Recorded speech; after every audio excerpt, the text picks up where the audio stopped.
this series of awareness, clarity, and connection, we're going to explore Uttanasana. Now, this might be surprising for those of you who follow me a little bit, because I don't do a lot of Uttanasana. I don't do a lot of forward bends. In this video series that is on IGTV, Facebook, YouTube, I don't tend to do that because I can't see you guys. And with forward bends, they're tricky because it's all about how the pelvis moves on the legs. And there are a lot of people who have limitation in and around the hips and the pelvis, through their legs and in their torso, so that when they actually go into Uttanasana, there's a lot of limitation. So I tend to shy away from it because I can't see you. And if I'm teaching a movement that has concern for me in terms of how I'm going to teach it, I just don't tend to in this format.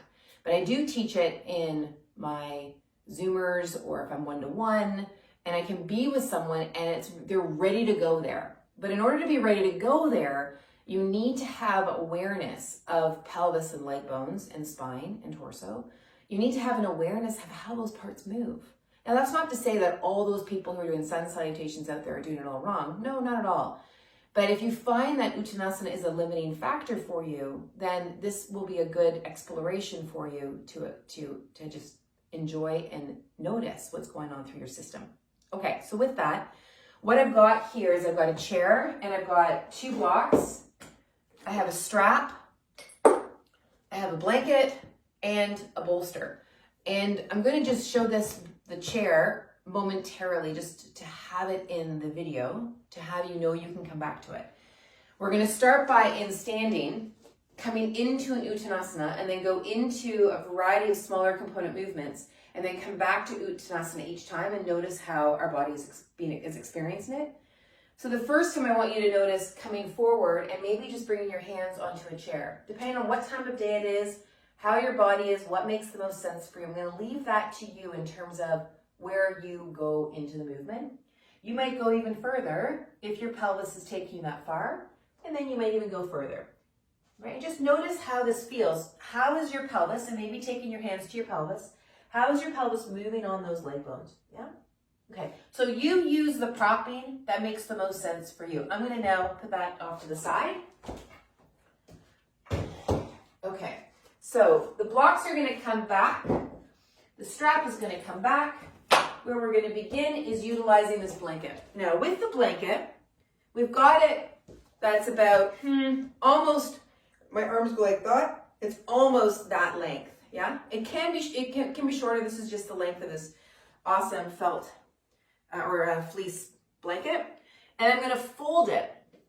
So I'm folding it so it's about this width. You can kind of get a sense of it here. So my shoulders are coming off of it, and we're going to be placing it on the floor so that my head's going to be on one end here, and my bum's going to be here, and my legs are going to come over into Baddha Konasana. And my shoulders are coming off of the blanket ever so slightly, okay? So I'm like so, here with the bolster underneath my legs, and my shoulders are just coming off. So there's this really gentle movement over. There's not support under my shoulders, so my shoulders can move with gravity towards the floor, and that can perhaps facilitate or release the myofascia here. I use the word precise very deliberately because there are people who this will be too much for. And so if that's too much, then just come off of the blanket and lie flat on your back, okay? You might find that you need more support for underneath your legs, or you might prefer just having your legs straight, or maybe not the bolster at all. The reason why I've got this yumminess of blanket and bolster is to not only allow for this movement this way of my front of my body, and not only to allow this inner thigh and rotators just to kind of just go, and just my whole system gets a chance to settle. It's all of that. It's all of that. It's not just this anatomical, it's also neurophysiological too. Because the thing about forward bends is there's really this graciousness that they ask of us. So often we can push into and use our ambition to pull ourselves into forward bends, but they, in some ways, I'll use the word demand. In some ways, they demand patience and not to have our ambition override that patience, yeah? So let's lie back here and just be easy and breathe and let more support, whether it's the mat and the floor or whether it's these blankets and bolster. Just let it take you in. Feel that inhale coming in and going out.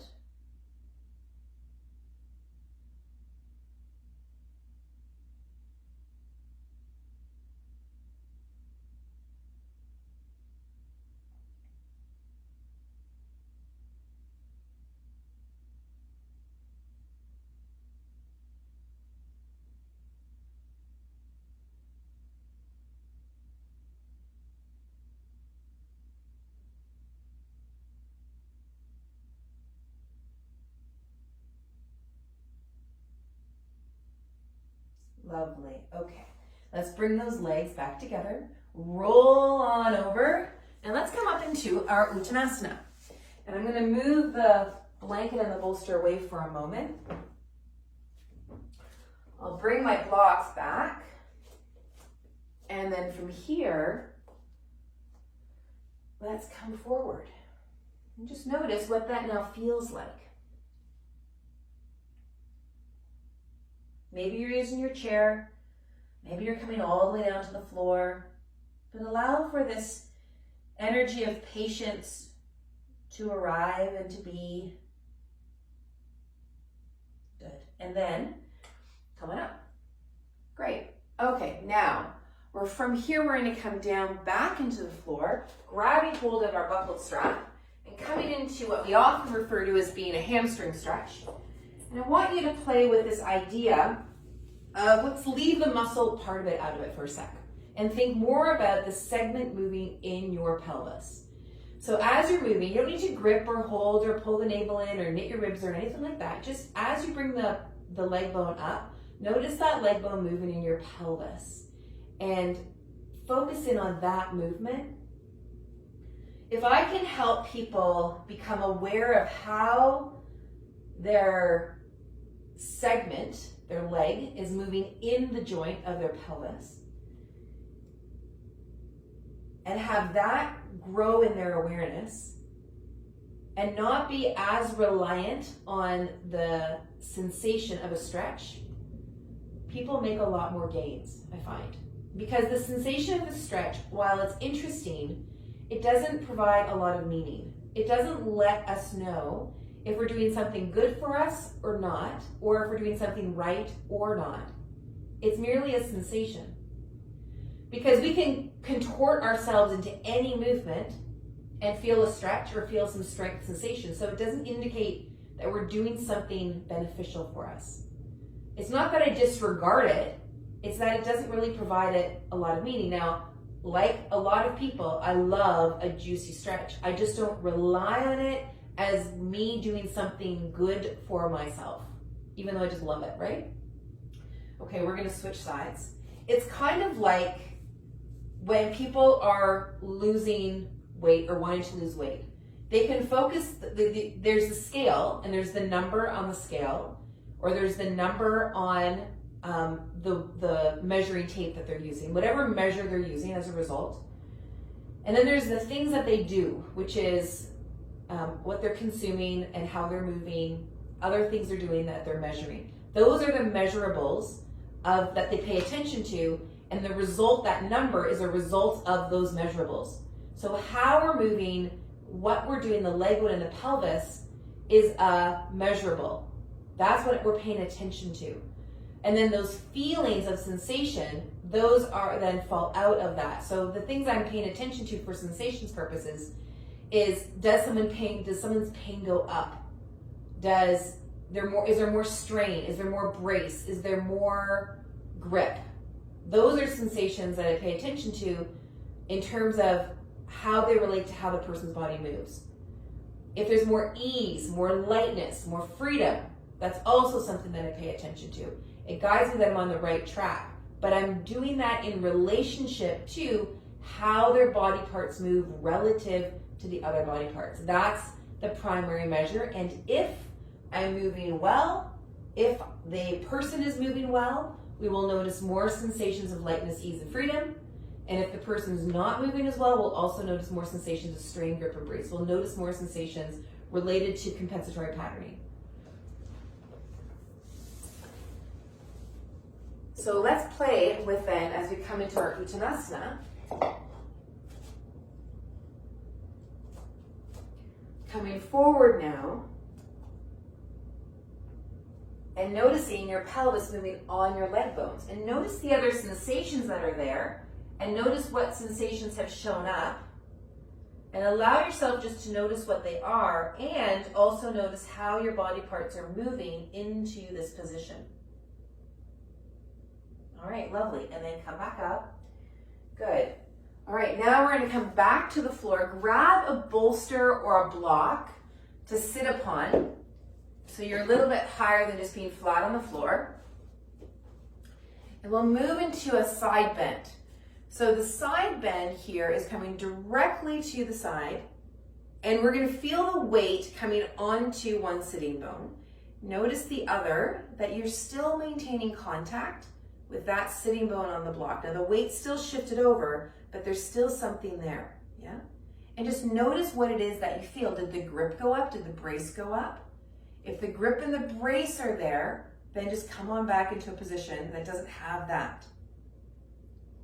If everything feels good, if your breath is easy, maybe there's a feeling of lightness or other type of feeling, maybe that is in existence, that's arising, then you can slide your hand maybe up to the ribs or maybe up to the shoulder. Keep noticing before you move. So you want to stay aware of what it is that we're feeling all the way through the movement. So what we were aware of when our hand was here, we're still aware of, plus more perhaps, as the arm comes up and as the arm comes over, because now we're adding leverage to the movement.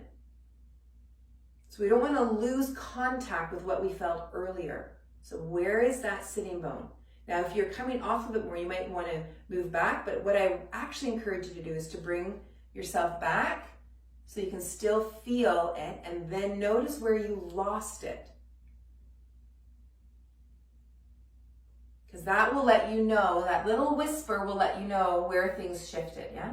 Okay, now come over to the other side. Weight's going to come over to one side, but notice how the sitting bones still can stay connected. Good. Now, hand comes up onto the shoulder or maybe the ribs. Notice if just moving that arm changed the orientation of your pelvis. Maybe you come up a little bit more. You choose based off of what it is that you're feeling and how you're moving.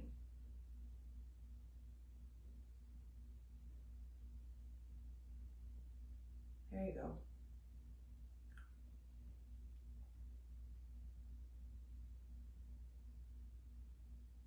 Okay, and then come on back up.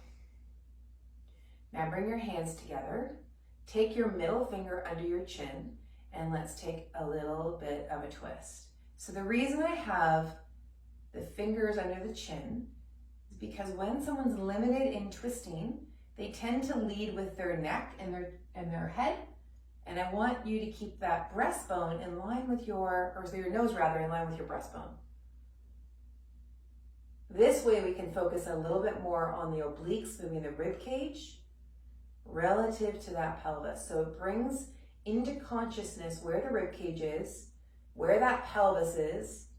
Maybe you notice that the legs want to lift up as you twist. And can you move only as far as that doesn't happen?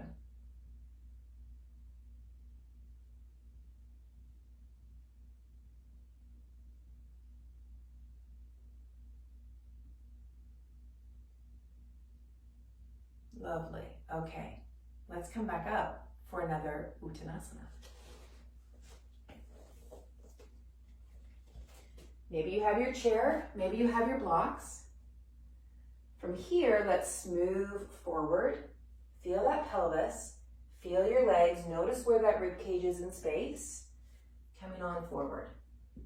And so whether you are at the blocks or at the chair or maybe on the floor, what now are you aware of? How those body parts are moving, the relationship to the sensations that are showing up.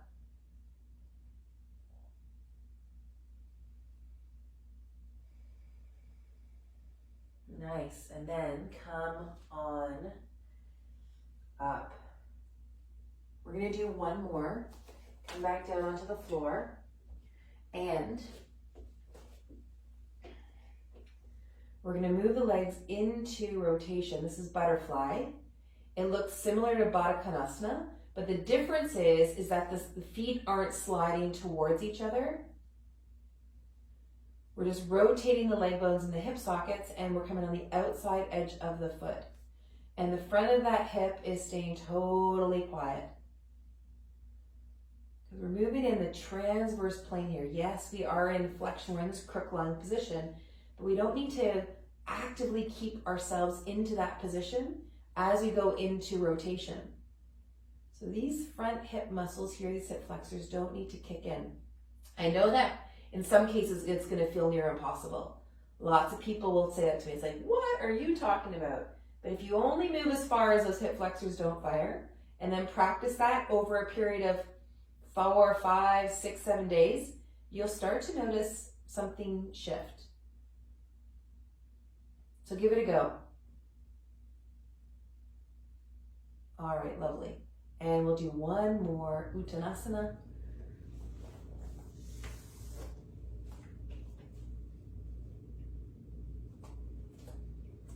So feeling the bottoms of your feet and coming forward, pelvis on legs. Maybe you're noticing a bit more smoothness of how the pelvis moves, or how your head follows, or what is experiencing through the back line or front line of your body.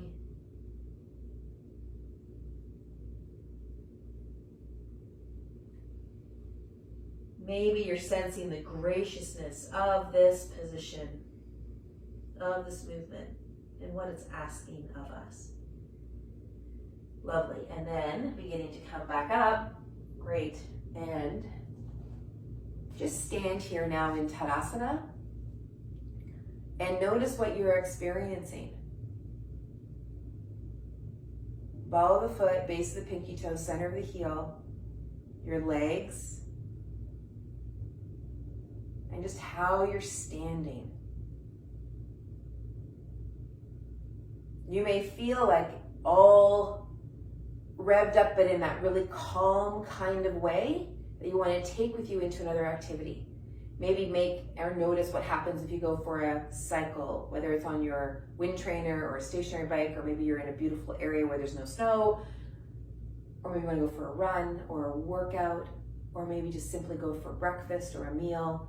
And bring this feeling with you and notice what you notice. Have a great rest of your day, and we will see you tomorrow. Take good care.